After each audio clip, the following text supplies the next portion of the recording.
Pozdrav ljudi, dobrodošli u moj novi klip, kao što bi neki poznati youtuberi rekli. Evo me u ćošku, da ne kažem magarećem ćošku, pošto nemam klupu jebi ga. A zašto? Zato što moram da vam se izvinim.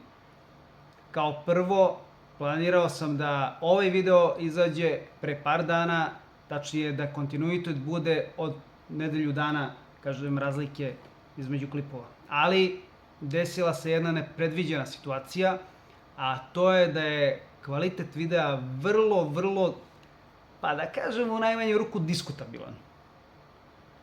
Prethodni je isto tako bio jer sam imao problema sa kamerom. Ovaj je na granici.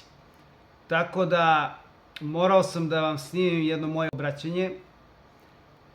Bilo bi glupo samo da ga pustim tako, a opet nisam hteo da ga ne objavim, jer bi se to onda bi uticalo na kontinuitet slikanja ikone i tu bi malo izgubili, tako da možda neko ne bi bio zadovoljan sa tom pričom.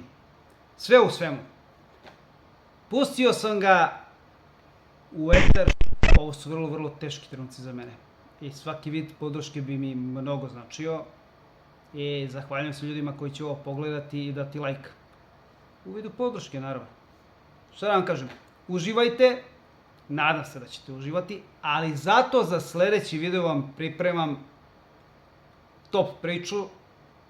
Bez sumnje, odličnog kvaliteta, malo duži video i pravi jedinstveni uvid u moje slikarske sposobnosti, moj slikarski proces sa sve paletom, kičicom, bojama i platnom. Naravno radimo i dalje ikonu. Ćao!